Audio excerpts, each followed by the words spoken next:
அனைவருக்கும் வணக்கம். அதிமுக கட்சியானது 1972 எம்ஜிஆரால் ஆரம்பிக்கப்பட்டது. தமிழ்நாட்டில் அதிக முறை ஆட்சி செஞ்ச கட்சினா அது அதிமுக தான். தமிழ்நாட்டுக்கு பல்வேறு நலத்திட்டங்கள் கொண்டு வந்துருக்கிறாங்க. தமிழ்நாட்டோட வளர்ச்சிக்கு பெரிதும் உறுதுணையாக இருந்துக்கிறாங்க. அப்பேற்பட்ட கட்சியோட இப்போதைய நிலைமை என்னன்னு சொல்லி பார்த்தா கொஞ்சம் பரிதாபத்துக்குரியது தான். நடந்து முடிந்த சட்டமன்ற தேர்தலில் அவங்களுக்கு வெறும் 47 எம்எல்ஏஸ் தான் கிடச்சிக்கிறாங்க. அது மட்டும் இல்லாமல் 3வது இடத்துக்கு போயிருக்கிறாங்க. இப்போது உட்கட்சி பூசல் வேறு பெருசாக வெடிச்சிக்குது. இந்த நிலைமையிலிருந்து அதிமுக மீண்டும் உயிர் பெற்று வருமா அப்படின்னு ஒரு கேள்வி பலரோட மைண்ட்லேயும் இருக்கும். கண்டிப்பாக வரும். ஆரம்ப காலகட்டத்திலிருந்தே பல வெற்றி தோல்விகளை சந்தித்து வளர்ந்து வந்த கட்சி தான் அதிமுக. 1987 எம்ஜிஆர் இறந்ததுக்கப்புறம் 2 அணிகளாக பிரிஞ்சு செயல்பட்டு இருந்தாங்க. அப்பேற்பட்ட நிலைமையிலையும் மீண்டு வந்த கட்சி தான் அதிமுக. அப்படி ஃபீனிக்ஸ் பறவை மாதிரி பல டைம் எந்திரிச்சு வந்த கட்சி அதிமுக. இப்போ இருக்கிற சூழ்நிலையில் அதிமுக மீண்டும் எந்திரிச்சு வரணும்னா அவங்க என்ன பண்ணணும்?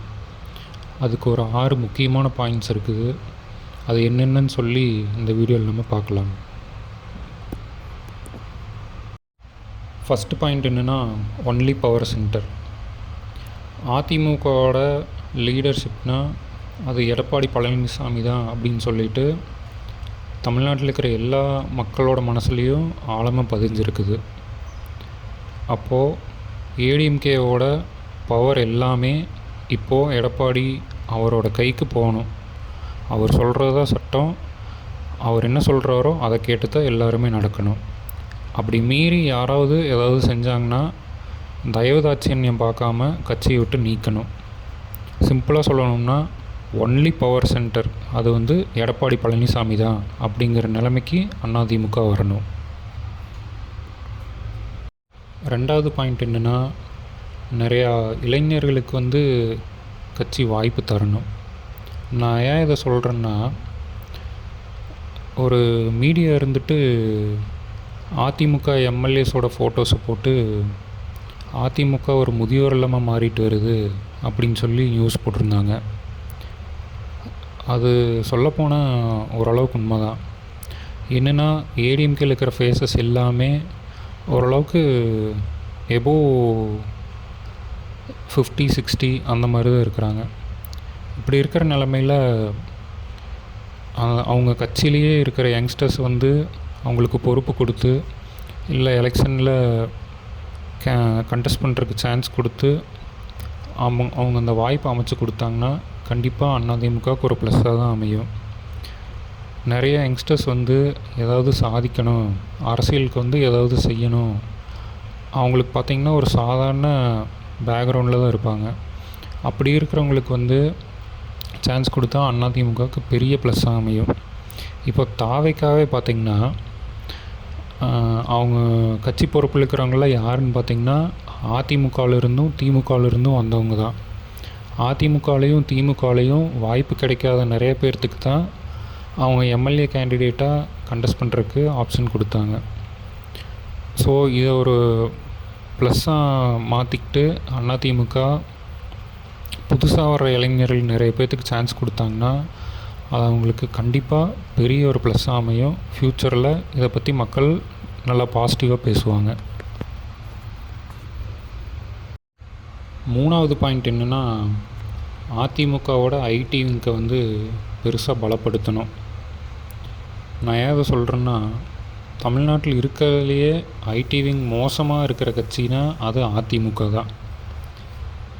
இன்றைக்கி யாருமே நியூஸ் பேப்பரை ஃபுல்லாக படிக்கிறது, இந்த பழைய ஹிஸ்ட்ரியை புக்ஸில் பார்த்து படித்து தெரிஞ்சுக்கிறது அந்த மாதிரி யாருமே இல்லை. இப்போ இருக்கிற யங்ஸ்டர்ஸ் ஆகட்டும் பெரியவங்களாகட்டும் எல்லாமே பெரும்பாலானவங்களோட டைமை சோசியல் மீடியாவில் தான் கொண்டு போயிட்டுருக்குறாங்க. அப்படி இருக்கிறப்போ அதிமுகவோட ஐடி விங்கை வந்து கொஞ்சம் பலப்படுத்தினாங்கன்னா அது அவங்களுக்கு பெரிய பாசிட்டிவாக அமையும்.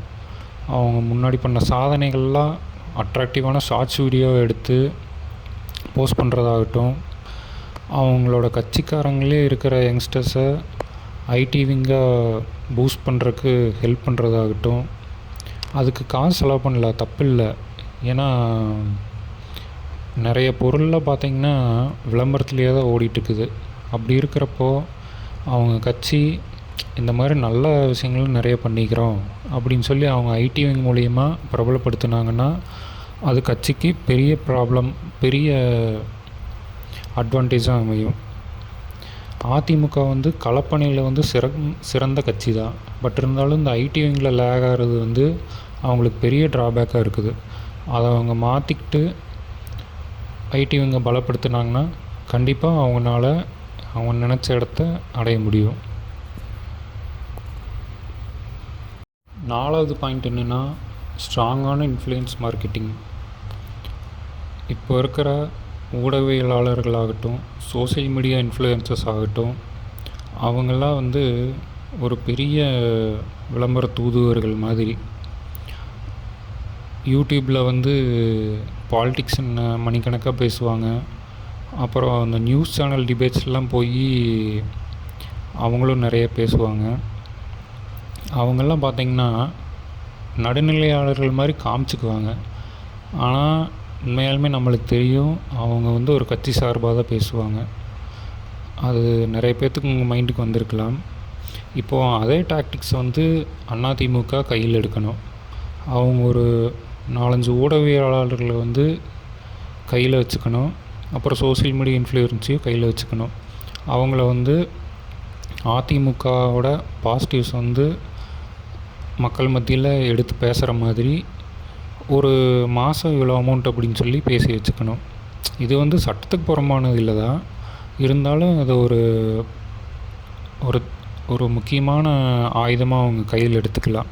இது வந்து அதிமுக பலப்படுறதுக்கு கண்டிப்பாக உதவும்.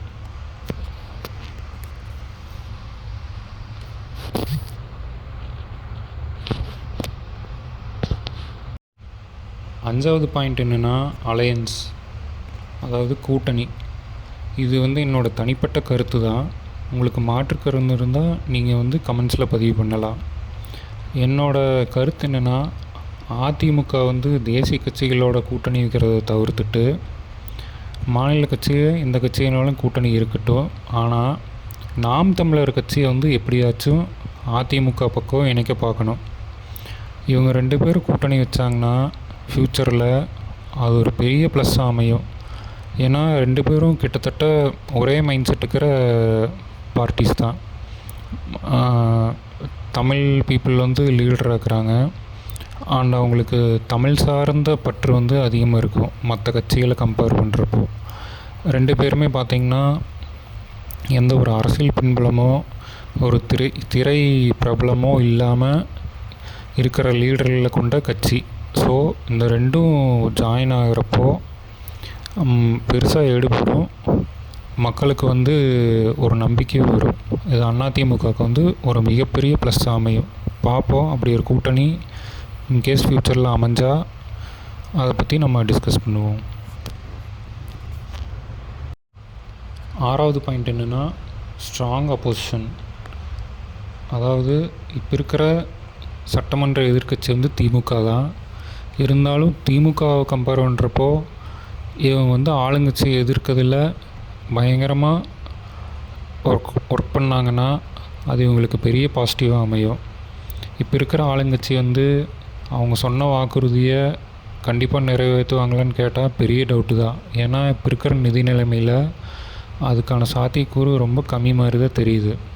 இதெல்லாம் வந்து பாயிண்ட் அவுட் பண்ணி ஹைலைட் பண்ணி சட்டமன்றத்துலேயே ஆகட்டும் வெளியே ஆகட்டும் ஸ்ட்ராங்காக அப்போஸ் பண்ணாங்கன்னா மக்களுக்கு வந்து இவங்க தான் நம்மளுக்கு அடுத்த மாற்று, திமுகவும் வேண்டாம் தாவேக்கவும் வேணாம் அப்படின்னு சொன்னாங்கன்னா அதிமுக பக்கம் வர்றதுக்கு நிறைய சான்சஸ் இருக்குது. இது அவங்க யூட்டிலைஸ் பண்ணிக்கலாங்களா அப்படின்னு சொல்லி பார்க்கணும். 2வது, இந்த ஆட்சி வந்து இன்னொரு திமுக ஆட்சி தான் அப்படின்னு சொல்கிறதுக்கு வந்து இவங்களால தான் முடியும். ஏன்னா ஆட்சியில் ஏதாவது சரியில்லாமல் போயிடுச்சுன்னா மக்கள் ஆட்டோமேட்டிக்காக வேறு என்ன ஆப்ஷனுக்கு அப்படின்னு சொல்லி தான் யோசிப்பாங்க. அதை இவங்க கரெக்டாக யூட்டிலைஸ் பண்ணிக்கிறாங்களா அப்படின்னு சொல்லி பார்க்கணும். ஸோ ஆளுங்கட்சியை கடுமையாக எதிர்க்கிறாங்க அப்படிங்கிற பட்சத்தில் இவங்களுக்கு ஃப்யூச்சரில் பாசிட்டிவ் அமையறதுக்கு நல்ல சான்சஸ் இருக்குது. இதெல்லாம் தான் அதிமுகவை பலப்படுத்துறதுக்கான 6 முக்கியமான பாயிண்ட்ஸ்கள். இந்த வீடியோ பிடிச்சிருந்தா மறக்காமல் லைக் பண்ணிடுங்க. உங்கள் கருத்துக்கள் எது இருந்தால் கமெண்ட் பண்ணுங்கள். உங்கள் ஃப்ரெண்ட்ஸ் யாராவது அதிமுகவோட பெரிய சப்போர்ட்டராக இருந்தாங்கன்னா அவங்களுக்கு இதை ஷேர் பண்ணி விட்டுருங்க.